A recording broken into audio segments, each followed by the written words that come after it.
The objective of the game is simple: find meaning. Many players have tried and many players have failed. That's probably because the devs never actually put in a way to find out if you're correct or not. You just kind of go through your playthrough hoping the reason you're playing is the right one. But what even makes it the right one? Is it when your happiness is full? When your motivation is full? What if one comes at the cost of another? What then, devs? You're supposed to make a game that's fun to play, and I think part of that is knowing that the quest lines that they're doing are actually going to lead to a good playthrough. And it's not like there's a wiki to just look up the objective facts about the game. Lots of data miners have tried to come up with reasons as to why we're here, and some have claimed that they've talked to the devs themselves, but the strats they tell don't work for every player. So like I know each playthrough is unique, but there has to be an optimal way to play through the game to keep your character satisfied, right?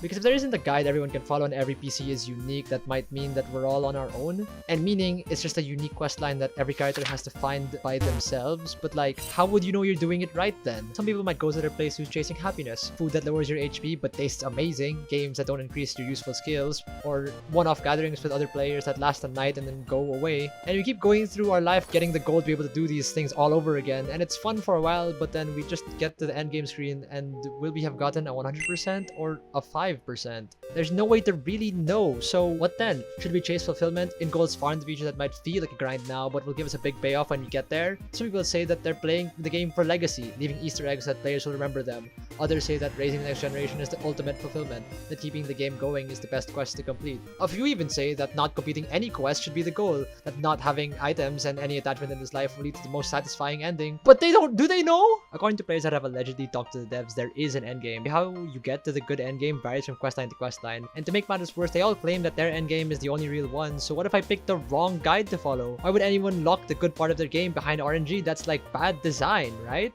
It's so troll that the devs give us just enough freedom to do anything and enough intelligence to know that we're wasting it.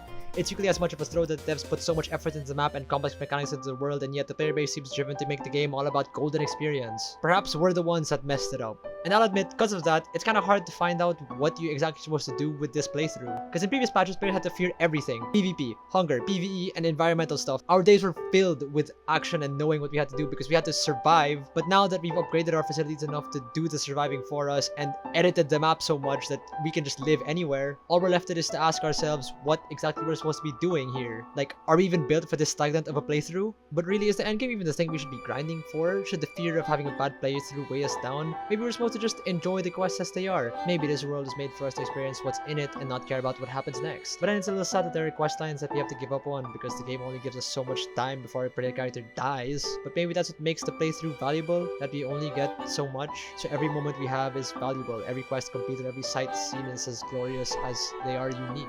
I'm of the min-maxing happiness philosophy.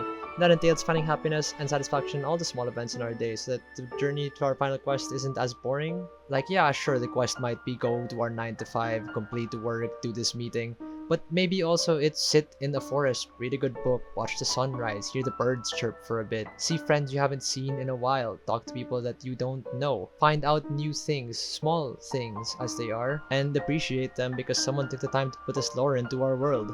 But I think we should all keep in mind the quest line Sonder. Apparently, most players complete this quest at an early age, but it's something I think people should remember. It's when we realize that there are no NPCs in this game. Everyone has their own playthrough going, so everyone could be happy, sad, and they're for sure just as confused and trying to figure it out as you are. So just be nice. And yeah, maybe the game is unbalanced, and maybe that's both the dev and the player's fault, but right now we have a chance to do something. And rather than sitting AFK, perhaps it's time to just go out there and become someone. Just do something. Or we could just queue another game of League of Legends, am I right, boys?